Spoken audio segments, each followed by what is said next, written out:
সেদিন আমি হঠাৎ দেখতে পেলাম ভাই একজন মহিলার সঙ্গে এমন একটি মুহূর্ত ভাগ করছে যা গভীর এবং অনেকটা ব্যক্তিগত। দৃশ্যটা দেখেই আমার মন এলোমেলো হয়ে গেল। যেন আমার ভেতরে একটা ঝড় উঠল। কেন জানি না, কিন্তু আমার মনে এক অদ্ভুত ইচ্ছা জাগল, যদি ঈশান ভাইও আমার সঙ্গে এমন কোনো মুহূর্ত ভাগ করত। কিন্তু ঈশান ভাইয়া যেন একদম পাথরের মতো ছিল। তবে আমি ঠিক করেছিলাম, যা করার তা আমাকে নিজের থেকেই করতে হবে। রাতে যখন ঈশান ভাইয়া বাড়ি ফিরল, সে কোনো কথা না বলে সোজা তার ঘরে চলে গেল। আমি কিছুক্ষণ চুপচাপ দাঁড়িয়ে থাকলাম, কিন্তু পরে মনে হলো তার সঙ্গে কথা বলার এটাই সুযোগ। আমি ধীরে ধীরে তার ঘরের দিকে এগিয়ে গেলাম এবং ভেতরে ঢুকে তাকে ডাকলাম। সে অবাক হয়ে আমার দিকে ফিরে তাকাল। আমি দ্বিধা না করে তার কাছে গিয়ে পেছন থেকে তাকে জড়িয়ে ধরলাম। প্রথমে একটু অপ্রস্তুত লাগছিল, কিন্তু আমি তাকে শক্ত করে জড়িয়ে ধরলাম। এটা ছিল আমার জীবনে প্রথমবার যখন আমি কারো এত কাছে এলাম। সে আমাকে একবার থামানোর চেষ্টা করল এবং কিছু বলার জন্য মুখ খুলল, কিন্তু আমি তার ঠোঁটে আমার হাত রেখে চুপ করিয়ে দিলাম। কিছুক্ষণ পরে সে উঠে দাঁড়াল এবং আমার হাত ধরে আমাকেও দাঁড় করাল। আমি কয়েক মুহূর্ত তার দিকে তাকিয়ে রইলাম। তখন সে হেসে বলল, কি দেখছ? আমি মাথা নেড়ে তার প্রশ্নের উত্তর এড়িয়ে গেলাম। আমি হালকা মাথা নেড়ে বললাম, কিছু না, কেবল তোমাকে দেখছি ভাইয়া। তারপর, বন্ধুরা, আজকের গল্পটা অনেক বেশি স্পেশাল। আশা করছি তোমাদের ভালো লাগবে। আমার নাম পায়েল। আমার উচ্চতা 5 ফুট 4 ইঞ্চি, বড় বড় চোখ, লম্বা চুল এবং 20 বছর বয়সী এক তরুণী। আমি দেখতে অনেক সুন্দর আর আকর্ষণীয় ছিলাম। গায়ের রং ছিল একদমই ফর্সা। জার্মানিতে আসার পর ভাইয়ের বন্ধু ঈশানকে দেখে আমার মনে অন্যরকম অনুভূতি হয়। ঈশান প্রায় 25 বছরের এক সুদর্শন যুবক। তার লম্বা গড়ন, শ্যামলা রং এবং ঈশান ভাইয়ের স্বভাব আমাকে আকৃষ্ট করেছিল। আমি একটি ছোট শহর থেকে পড়াশোনার উদ্দেশ্যে জার্মানিতে এসেছি। আমি এখানে আমার বড় ভাইয়ের সাথে একটি অ্যাপার্টমেন্টে থাকি। অ্যাপার্টমেন্টটি বেশ বড়। আমার ভাই এখানে প্রায় 5 বছর ধরে থাকে। তার একজন ঘনিষ্ঠ বন্ধু, ঈশান, তার সাথেই এই ফ্ল্যাটে থাকে এবং গত 4 বছর ধরে এখানে আছে। আমি জার্মানিতে আসার আগে পাকিস্তানের একটি কলেজে পড়াশোনা করতাম। আমার ক্লাসমেটরা প্রায়ই আমার প্রতি আগ্রহ দেখাত, কিন্তু আমি কখনোই তাদের গুরুত্ব দিইনি। এক পর্যায়ে আমার পরিবারের ইচ্ছায় আমি জার্মানিতে পড়ার সুযোগ পেয়ে এখানে চলে আসি। আমার বাড়ির লোকেরা শর্ত দিয়েছিল, আমি একা থাকব না, ভাইয়ের সাথেই থাকতে হবে। ঈশান ভাইয়া খুব গম্ভীর স্বভাবের ছিল। সে কখনোই আমার প্রতি অযথা আগ্রহ দেখাত না। এমনকি প্রয়োজন ছাড়া সে আমার সাথে কথা বলত না। আমার ভাই যখন বাড়িতে থাকত না, তখন সে বাইরে চলে যেত। এভাবে সে সব সময় একটা দূরত্ব বজায় রাখত। আমি তার সাথে বন্ধুত্ব করার অনেক চেষ্টা করেছি, কিন্তু সে সব সময় আমাকে এড়িয়ে চলত। তার এই আচরণ আমাকে আরও বেশি আকৃষ্ট করত। তার সংযমী এবং মার্জিত স্বভাবের কারণে আমি ক্রমেই তার প্রতি দুর্বল হয়ে পড়ি। একদিন আমার ভাই একটি অফিসিয়াল ট্যুরে বাইরে যায়। বাড়িতে তখন আমি এবং ঈশান ভাইয়া একাই ছিলাম। সেই দিন ঈশান আমার সাথে কিছু সময় কাটাতে রাজি হয়। আমরা গল্প করতে শুরু করি। তার ভদ্রতা এবং সহজ সরল স্বভাব আমাকে মুগ্ধ করে। ধীরে ধীরে আমাদের মধ্যে বন্ধুত্ব গড়ে ওঠে, যা একসময় অন্যরকম একটি সম্পর্কের রূপ নেয়। আমি তাকে মন থেকে চাওয়ার অনুভূতি দিনে দিনে বেড়েই চলেছিল, তবে মনের সবসময় একটা ভয় কাজ করত, যদি আমি কখনো তার সঙ্গে কথা বলার চেষ্টা করি আর সে আমার ভাইকে বিশ্বাসটা জানিয়ে দেয়। তবুও আমি তাকে লুকিয়ে লুকিয়ে দেখতাম, কিন্তু প্রতিবারই হতাশা নিয়ে ফিরতে হতো। সে ছিল খুবই ভদ্র এবং ভালো স্বভাবের একজন মানুষ। আজাদ পরিবেশে থেকেও সে সব রকম খারাপ অভ্যাস থেকে দূরে ছিল। অন্যদিকে আমার ভাই মাঝে মাঝে ছুটির দিনে বন্ধুদের সঙ্গে পার্টি বা ক্লাবে যেত। ফিরলে তার পোশাকে এবং কথায় অ্যালকোহলের গন্ধ পাওয়া যেত। কিন্তু সেই ছেলেটি এসব কিছুর থেকে সম্পূর্ণ দূরে থাকত। এটাই হয়তো আমাকে তার প্রতি গভীরভাবে আকৃষ্ট করেছিল। একদিন ঈশানের শরীর খারাপ ছিল। সেদিন সে সারাদিন বাড়িতেই ছিল। আমার ভাই তখনও অফিসে। আমি কলেজ থেকে তাড়াতাড়ি ফিরে এলাম এবং ওর জন্য 1 কাপ চা বানিয়ে নিয়ে গেলাম। চায়ের কাপটা নিয়ে সে চুপচাপ বসে চা খাচ্ছিল। আমি ওর পাশে একটা চেয়ারে বসে গল্প করার চেষ্টা করলাম। ও মাঝে মাঝে উত্তর দিত, আবার কখনো চুপ থাকত। ওর নির্লিপ্ততায় বুঝতে পারছিলাম সে আমাকে এড়িয়ে চলার চেষ্টা করছে। কিন্তু আমি নাছোড়বান্দা। মন স্থির করলাম, দেখি ও আমাকে আর কতক্ষণ এড়িয়ে চলে। গল্প করার এক পর্যায়ে আমি সরাসরি তাকে জিজ্ঞাসা করলাম, তুমি আমাকে এত এড়িয়ে চলো কেন? তখন ঈশান ধীরে ধীরে বলল, তুমি আমার প্রিয় বন্ধুর বোন, তাই আমি কখনো এমন কিছু করতে চাই না যাতে সে আমার উপর থেকে বিশ্বাস হারায়। ওর এই উত্তর আমাকে স্তব্ধ করে দিল। ঈশান বলল, বন্ধুর বোন আমার নিজের বোনের মতো। তার কথাটি শুনে আমি মৃদু হাসলাম এবং বললাম, বন্ধুর বোন কি বন্ধু হতে পারে না? আমার এই প্রশ্নে সে চুপ হয়ে গেল। কিছুক্ষণ চুপ থাকার পর আমি তাকে সরাসরি বললাম, আমি তোমাকে পছন্দ করি, আর আমি তোমাকে জয় করেই ছাড়ব। ঈশান তখন শান্ত গলায় বলল, পায়েল, এটা ঠিক নয়। যদি তোমার ভাই জানতে পারে তবে সে তোমাকে কিছু বলবে না, কিন্তু আমার উপর পুরো দোষ চাপাবে। আমি চাই না আমাদের বন্ধুত্বের মাঝে কোনো ঝামেলা আসুক। আমি হেসে বললাম, তুমি ওসব নিয়ে চিন্তা করো না, এটা আমার ব্যাপার। আমি দেখব কিভাবে সমাধান করব। তার এ ধরনের কথাবার্তা আমাকে একটু সাহস জোগাল। মনে হলো তার মনে কোথাও একটা কোমল অনুভূতি রয়েছে, আর আমি সেখানে পৌঁছানোর চেষ্টা করতে পারি। এরপর সময় কেটে যেতে লাগল। 2 সপ্তাহের মধ্যে বিশেষ কোনো অগ্রগতি হল না। এদিকে আমার ভাই রাতে একটি নতুন চাকরি শুরু করল, যেখানে আগের চেয়ে বেশি বেতন পেত। আমি তাকে বললাম, তুমি এই চাকরি নিজো না। রাতে বাড়িতে আমি একা থাকব। ভাই বলল, তুমি একা কেন? ঈশান তো বাড়িতেই থাকবে। ঈশান তখন আমাদের সঙ্গে বসেছিল। আমি ভাইকে বললাম, ঈশান এমনভাবে থাকে যেন বাড়িতে কেউ নেই। তুমি যখন থাকো তখন আমার একাকিত্ব লাগে না। তোমার সঙ্গে কথা বলে সময় কেটে যায়। ভাই হাসল এবং বলল, তাহলে তোমাদের মধ্যে ভালো করে বন্ধুত্ব গড়ে তোলো। ঈশান তো ভালো ছেলে। আমার ভাইয়ের কথা শুনে মনে হলো পরিস্থিতি ধীরে ধীরে আমার পক্ষে এগোচ্ছে। আর আমি ধৈর্য ধরে অপেক্ষা করলাম যে একদিন ঈশান তার হৃদয়ের দরজা খুলে দেবে। আমি বললাম, ভাই, আপনি থাকেন না? আর ঈশান তো আমার সঙ্গে কথা বলতেও ভয় পায়। আমার কথা শুনে ভাই হেসে বলল, কেন ঈশান? পায়েল তোমার অভিযোগ করছে। ব্যাপারটা কি? ঈশান একবার আমার ভাইয়ের দিকে, তারপর আমার দিকে তাকিয়ে আবার নিজের ল্যাপটপের স্ক্রিনে মনোযোগ দিল। আমি বললাম, ও এমনভাবে আমাকে এড়িয়ে চলে যেন আমি ওকে খেয়ে ফেলব। ও আমার সঙ্গে কথাই বলে না। আর আপনি বলেন আমি একাকিত্ব অনুভব করব না? তারপর যোগ করলাম, ভাই, আপনি যখন বাড়িতে থাকেন না আর ঈশান আসে, তখন আপনাকে না পেয়ে সেও বাইরে বেরিয়ে যায়। আমি মনে করি আপনি যদি রাতের শিফটে কাজ শুরু করেন তবে ঈশান হয়তো বাড়িতে আসাই বন্ধ করে দেবে। আমার কথা শুনে ভাই আবার হেসে উঠল। সে বলল, তোমাদের দুজনের উপর আমার বিশ্বাস আছে। আমি নিশ্চিত আমার অনুপস্থিতিতে পায়েলর একাকিত্ব আর থাকবে না। ভাইয়ের কথা শুনে ঈশান একটু অস্বস্তিতে পড়ল। সে বলতে শুরু করল, আসলে ব্যাপারটা হলো। ভাই তার কথার মাঝখানে হেসে বলল, ঠিক আছে, এই আলোচনা এখানেই শেষ। পায়েল, যাও, আমাদের জন্য চা নিয়ে এসো। আমি চা বানানোর জন্য উঠে গেলাম। যখন ফিরে এলাম তখন দেখলাম ঘরের পরিবেশ বদলে গেছে। ঈশান আর আমার ভাই একে অপরের সঙ্গে হাসি তামাশা করছে। আমি ট্রেতে চা নিয়ে ঘরে ঢুকলাম এবং তাদের হাসতে দেখে বললাম, এত হাসির কারণ কি? ঈশান একটু মৃদু হেসে বলল, কিছু না, ছোটখাটো মজার কথা হচ্ছিল। আমি চা পরিবেশন করতে করতে ভাবছিলাম ঈশান কেন এত দূরত্ব বজায় রাখে। তবে তার আচরণে কোথাও একটা লুকানো অনুভূতি যেন ধরা দিচ্ছিল, যা আমার হৃদয়ে নতুন আশার সঞ্চার করল। ভাই বলছিল, ঈশানের অফিসে এক আফ্রিকান মেয়ে ওকে খুব পাত্তা দিচ্ছে। মেয়েটার কাছে পাসপোর্টও আছে। আমি ওকে বলেছি, ভালো সুযোগ, বিয়ে করে নাও, কিন্তু ঈশান একেবারে রাজি নয়। আমি মজা করে বললাম, তুমি না করো তাহলে আমার বিয়ের ব্যবস্থা করে দাও।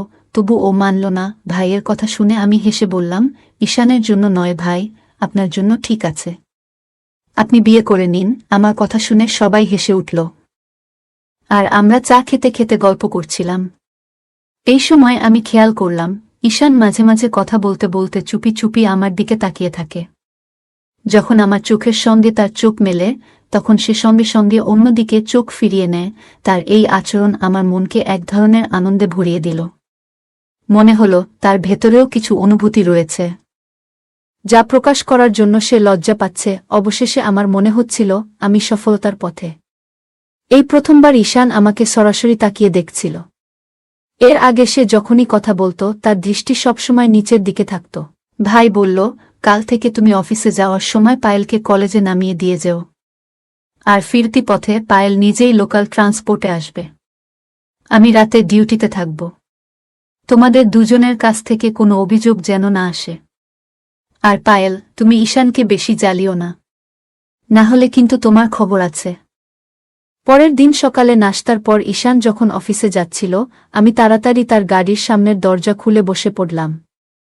সে কিছু না বলে একবার আমার দিকে তাকালো, তারপর গাড়ি চালাতে শুরু করল। সে পুরো সময়টাই চুপ ছিল। আমি কথা শুরু করলাম, ঈশান ভাইয়া, তুমি যত দূরে যেতে চাও আমি ততই তোমার কাছে আসব। আমি আগেও বলেছি আমি তোমাকে পছন্দ করি এবং তোমাকে পেতেই হবে। সে আমার সব কথা চুপচাপ শুনে গাড়ি চালিয়ে গেল। কলেজের সামনে আমাকে নামিয়ে দিয়ে কোনো কথা না বলেই চলে গেল। বিকেলে যখন বাড়ি ফিরলাম, ভাই তখন ঘুমাচ্ছিল। আমি কাপড় মেশিনে দিয়ে ধুতে লাগলাম এবং টিভি চালিয়ে দেখতে বসলাম। সন্ধ্যায় ঈশান বাড়ি ফিরলে আমি তার জন্য চা তৈরি করলাম। এ সময় ভাইও ঘুম থেকে উঠে জবের জন্য তৈরি হচ্ছিল। আমি ভাইকে জিজ্ঞেস করলাম, আজ রাতের খাবারের পরিকল্পনা নিয়ে আমি ভাইকে জিজ্ঞেস করলাম, আজ রাতে কি খাবার হবে? ভাই বলল, আমি তো ডিউটিতে যাচ্ছি। যতদিন রাতের শিফটে কাজ করব ততদিন তোমরা বাইরে থেকেই কিছু খেয়ে নাও। ভাই ডিউটিতে চলে যাওয়ার পর আমি টিভি দেখতে থাকলাম। ঈশান নিজের ল্যাপটপ নিয়ে তার ঘরে ঢুকে পড়ল। রাত 9টা নাগাদ আমি ঈশানের ঘরের দরজা ঠেলে বললাম, আজ কি তুমি অনশন শুরু করেছ? যদি করো তাহলে আমার কি দোষ? তুমি না খাও, কিন্তু আমাকে তো খেতে দাও। আমার কথা শুনে ঈশান হেসে উঠল। ল্যাপটপ সাইডে রেখে উঠে বলল, ঠিক আছে, তুমি আধা ঘন্টা অপেক্ষা করো, আমি বাইরে থেকে কিছু নিয়ে আসি। আমি বললাম, না, কিছু আনতে হবে না, আমিও তোমার সঙ্গে যাব, আমরা বাইরে থেকেই খাব। আমার কথা শুনে সে আমার দিকে তাকালো, তারপর বলল, ঠিক আছে চলো। আমি বললাম, তাহলে একটু দাঁড়াও, আমি পোশাক চেঞ্জ করে আসি। সে হাসতে হাসতে বলল, কেন? এমনিই তো সুন্দর লাগছে। আমি হেসে বললাম, যদি তুমি মনে কর সুন্দর লাগছি তাহলে এমনিই চলি, আর যদি না লাগে তাহলে অন্য পোশাক পরে আসি। সে কোনো উত্তর না দিয়ে দরজা খুলে বাইরে বেরিয়ে গেল। আমি তার পেছন পেছন বাইরে বের হলাম এবং গাড়িতে উঠে পড়লাম। ঈশান গাড়ি চালাতে লাগল। কিছুক্ষণ পর একটি রেস্তোরাঁর সামনে গাড়ি থামাল। নিজে গাড়ি থেকে নেমে দরজা খুলল এবং আমাকে ভেতরে যাওয়ার ইঙ্গিত দিল। ঈশান বার্গার আর কোল্ড ড্রিঙ্ক নিয়ে ফিরে এলো। আমি বললাম, খাবার নিয়ে বাড়ি যাওয়ার দরকার নেই, চলো কাছেই কোনো পার্কে যাই, সেখানেই বসে খাওয়া যাবে। আমার কথা শুনে ঈশান কিছু না বলে গাড়ি চালাতে শুরু করল। কয়েক মিনিট পর একটি পার্কের সামনে গাড়ি থামিয়ে দিল। আমরা দুজন একটি বেঞ্চে বসে খাবার খেতে শুরু করলাম। তবে পুরো সময়টাতে ঈশান খুবই চুপচাপ ছিল। খাওয়া শেষে আমরা বাড়ি ফিরে এলাম। পরের দিন সন্ধ্যায় ভাই যখন ডিউটিতে যাওয়ার জন্য প্রস্তুতি নিচ্ছিল, আমি বললাম, ভাই, আজ তুমি ডিউটিতে যেও না। ভাই অবাক হয়ে বলল, কেন? সব ঠিক তো? আমি মৃদু হেসে বললাম, হ্যাঁ, সব ঠিক আছে। আসলে আজ বাইরে যাওয়ার ইচ্ছা করছে। যখন থেকে জার্মানিতে এসেছি তোমার সঙ্গে একবারও কোথাও ঘুরতে যাইনি। আমার ভাই আমাকে বলল, তোমাকে ঘুরতে নিয়ে যেতে পারবো না, তুমি চাইলে ঈশানের সাথে যেতে পারো, সে তোমাকে নিয়ে যাবে। ভাইয়ের কথা শুনে আমি খুশি হলাম, কারণ আমার পরিকল্পনা সফল হয়েছিল। ভাই বেরিয়ে গেল আর আমি চটপট উঠে পড়লাম। আমি নীল জিন্স আর সাদা শার্ট পরে নিলাম। হালকা মেকআপ করলাম এবং আয়নার সামনে দাঁড়িয়ে নিজেকে দেখলাম। সবকিছু একদম ফিটফাট লাগছিল। আমাকে তখন অসাধারণ সুন্দর লাগছিল। জার্মানিতে আসার পর এই প্রথমবার মেকআপ করলাম। এরপর আমি ঈশানের জন্য অপেক্ষা করতে লাগলাম। কিছুক্ষণ পরে সে এলো। দরজা খুলতেই সে আমাকে দেখল এবং এক মুহূর্তের জন্য থমকে গেল, তবে সঙ্গে সঙ্গে নিজেকে সামলে নিয়ে ভেতরে ঢুকে পড়ল। আমি দরজা বন্ধ করে তার জন্য চা বানাতে গেলাম। চা শেষে আমি বললাম, ঈশান, আজ একটু বাইরে ঘুরতে যাই। সে আমার দিকে না তাকিয়ে বলল, ঠিক আছে, তবে একটা কথা মনে রাখবে, সেখানে গিয়ে কোনো আজেবাজে আচরণ করো না। এই বলে সে প্রস্তুত হতে চলে গেল। রাত তখন প্রায় 9টা। আমি তাড়াতাড়ি গাড়িতে উঠে বসলাম। আমরা জার্মানির একটি বড় ক্লাবের সামনে পৌঁছালাম। সেখানে গাড়ি পার্ক করে আমরা ভেতরে প্রবেশ করলাম। ক্লাবের ভেতরে ঢুকতেই তীব্র মিউজিকের শব্দ কানে এলো, ইংলিশ মিউজিক বেজে চলেছে, আর রঙিন আলো, ছেলেমেয়েরা নাচছে। ঈশান আমাকে নিয়ে পাশে একটি টেবিলে বসল।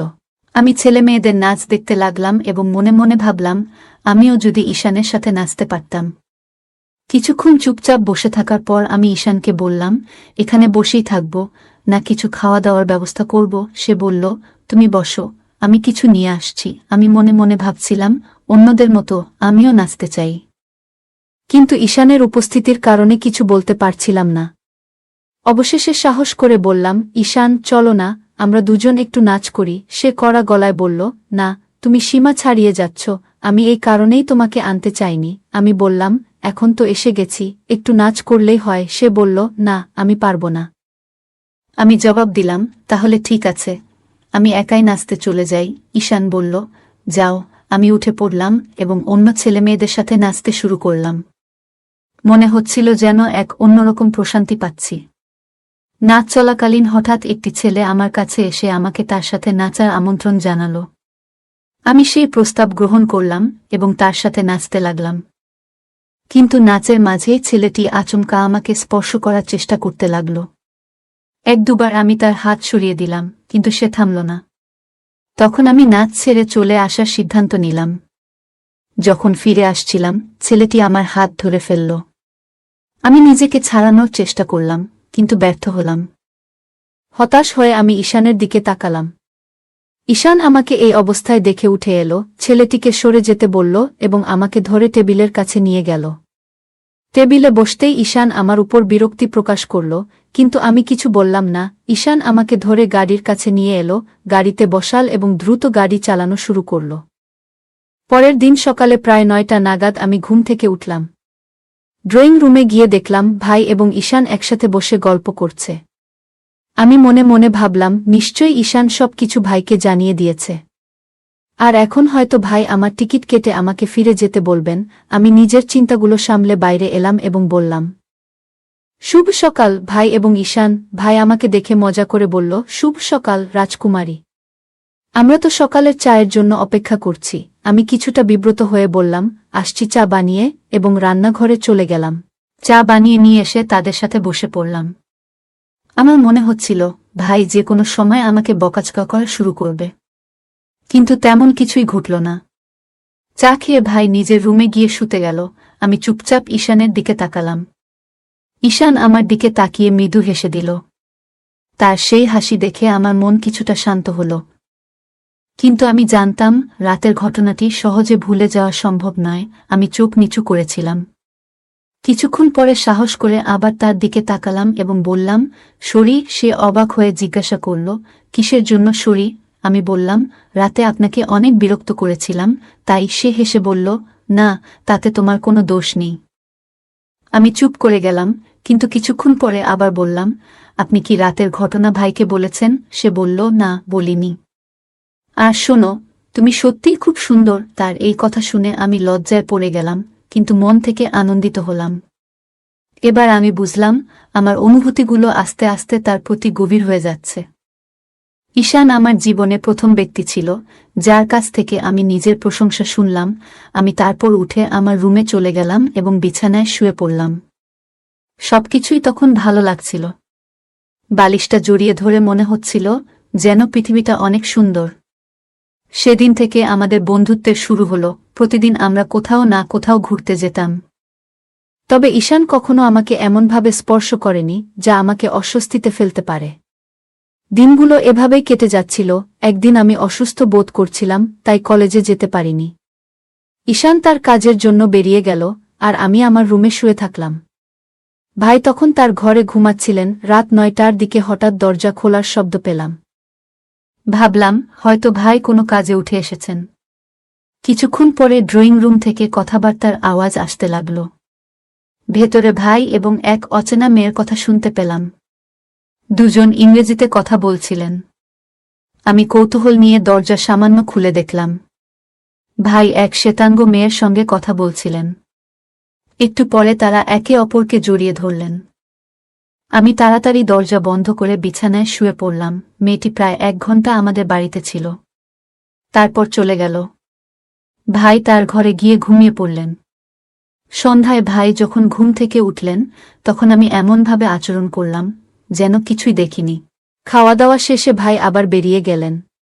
কিছুক্ষণ পরে ঈশান এসে হাজির হল। ঈশান এলো এবং আমরা দুজন বাইরে ঘুরতে বের হলাম। পথ চলতে চলতে আমি ঈশানকে পুরো ঘটনাটা বললাম। সে জানালো ওই মেয়েটির সাথে আমার ভাইজের অনেক আগে থেকেই ভালো বন্ধুত্ব ছিল। আমার আসার আগে সে প্রায়ই আমাদের বাড়িতে আসত, কিন্তু আমি আসার পর ভাই তাকে বাড়িতে আসতে মানা করে দেয়। ঈশান বলল, আজও তোমার ভাই জানত না যে তুমি কলেজে যাওনি, তাই সে মেয়েটিকে বাড়িতে ডেকে এনেছিল। তবে তুমি যেন এটা বুঝতে না দাও যে তুমি মেয়েটিকে দেখেছ, এতে সে বিব্রত হবে। আমি বললাম, ঠিক আছে, তবে মনে মনে ঠিক করেছিলাম এবার থেকে যা কিছু করার তা আমাকেই করতে হবে। রাতে যখন ঈশান বাড়ি ফিরল সে সরাসরি তার ঘরে চলে গেল। আমি কিছুক্ষণ অপেক্ষা করলাম, তারপর উঠে তার পেছনে তার ঘরে গেলাম।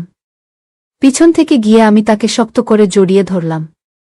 এই প্রথমবার কোনো পুরুষকে আমি এভাবে জড়িয়ে ধরলাম। সে একবার আমাকে থামানোর চেষ্টা করল এবং কিছু বলার জন্য মুখ খুলল, কিন্তু আমি তার ঠোঁটে আঙুল দিয়ে থামিয়ে দিলাম। তারপর চোখ বন্ধ করে তাকে আরও শক্ত করে ধরলাম। কিছুক্ষণ চুপচাপ থাকার পর ঈশানও তার হাত আমার চারপাশে রাখল। কিছুক্ষণ পর সে নিজে উঠে দাঁড়াল এবং আমাকে তার পাশে দাঁড় করাল। আমি তার দিকে কিছুক্ষণ তাকিয়ে রইলাম। সে মুচকি হেসে বলল, কি দেখছ? আমি মাথা নাড়লাম না বোঝানোর জন্য, আর একবার তাকে কাছে টেনে নিলাম। আমি তাকে জড়িয়ে ধরেছিলাম। কিছু সময়ের মধ্যেই সে আমাকে এমন এক অনুভূতির মধ্যে নিয়ে গেল যা আগে কখনো অনুভব করিনি। সে আমার গালে মৃদু ছোঁয়া দিয়ে বলল, তাড়াতাড়ি ওঠো, নিজের পোশাক পরে নিজের ঘরে চলে যাও। তোমার ভাই কিছুক্ষণের মধ্যেই ফিরে আসবে। আমি দ্রুত বাথরুমে গিয়ে পোশাক পরিবর্তন করলাম এবং নিজের ঘরে ফিরে গিয়ে শুয়ে পড়লাম। পরের দিন রাতে যখন ভাই তার কাজের জন্য বেরিয়ে গেলেন, ঈশান আমাকে তার ঘরে ডেকে পাঠাল।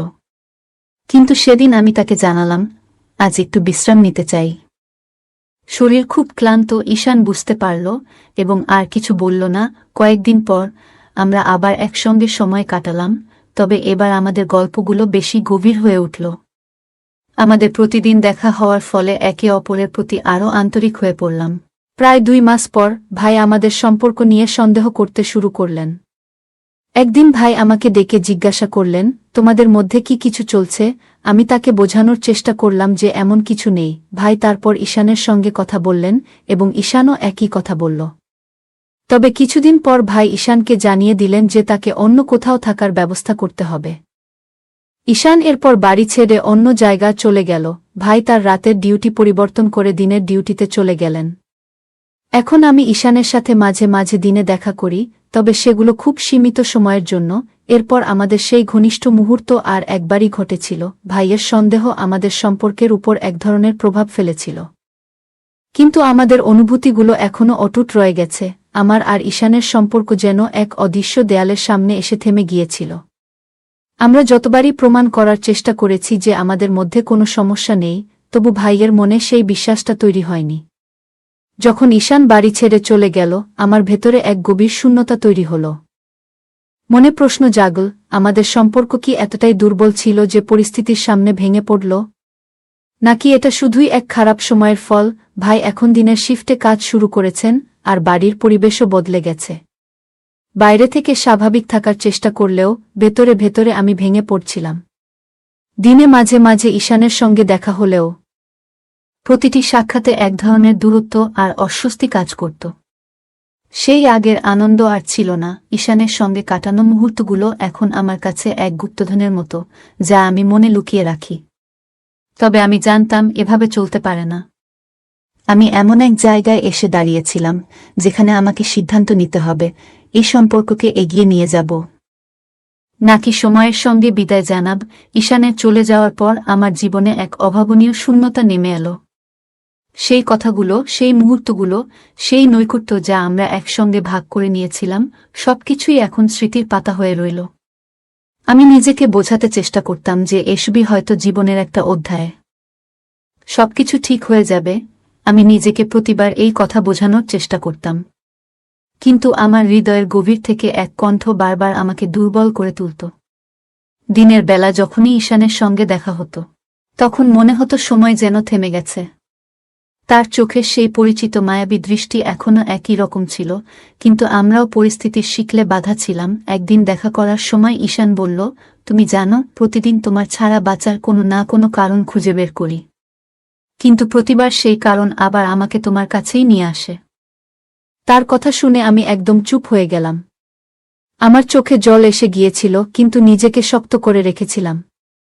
আমি বললাম, ঈশান, আমি জানি না আমরা কতদিন এমনভাবে দেখা করতে পারব, কিন্তু তোমার স্মৃতিগুলোই আমার জীবনের সব কিছু। হয়তো এগুলোই আমার বাঁচার অবলম্বন। সেদিন আমাদের সময়টা কিছুটা দীর্ঘ হয়েছিল। আমরা একে অপরের সাথে সব কথা খুলে বলেছিলাম। ঈশান আমাকে আশ্বস্ত করল যে সে সব সময় আমার পাশে থাকবে, পরিস্থিতি যাই হোক না কেন। তবে আমরা দুজনেই জানতাম আমাদের সম্পর্কের বাস্তবতা। এটি এমন এক সম্পর্ক যা সমাজ এবং পরিবারের চোখের আড়ালে ছিল, এমন এক সত্য যেটা কেউই বুঝবে না। ভাই ধীরে ধীরে আমার প্রতিটি কাজকর্মের উপর কড়া নজর রাখা শুরু করলেন। তার চোখে আমার প্রতি বিশ্বাস কমে গিয়েছিল এবং তার জায়গা উদ্বেগের চেয়ে সন্দেহ বেশি ছিল। তিনি সরাসরি কিছু বলতেন না, কিন্তু তার নীরবতা অনেক কিছু বলে দিত। একদিন বাড়ি ফিরে আমি দেখলাম তার চোখে এক অদ্ভুত দৃষ্টি। মনে হচ্ছিল তিনি কিছু জানতে চান, কিন্তু নিজেই বলার সাহস পাচ্ছিলেন না। তার এই নীরব আচরণ আমাকে আরও অসহায় করে তুলছিল। তিনি আমাকে গম্ভীর সুরে বললেন, শোনো, আমি তোমার মঙ্গল চাই। এই পৃথিবী এতটা সহজ নয়। যদি তুমি ভুল পথে চলে থাকো, তবে তা ছেড়ে দাও, না হলে তোমাকে এর জন্য বড় মূল্য চুকাতে হবে। তার কথা আমার হৃদয়ে গভীর প্রভাব ফেলল। আমি জানতাম তার উদ্বেগ যুক্তিযুক্ত, কিন্তু আমি আমার আবেগ দমিয়ে রাখতে পারছিলাম না। কয়েকদিন পর আমি ঈশানকে শেষবারের মতো দেখা করার কথা বললাম। আমরা একটি নির্জন পার্কে মিলিত হলাম। সে আমাকে দেখে হালকা হাসল, কিন্তু তার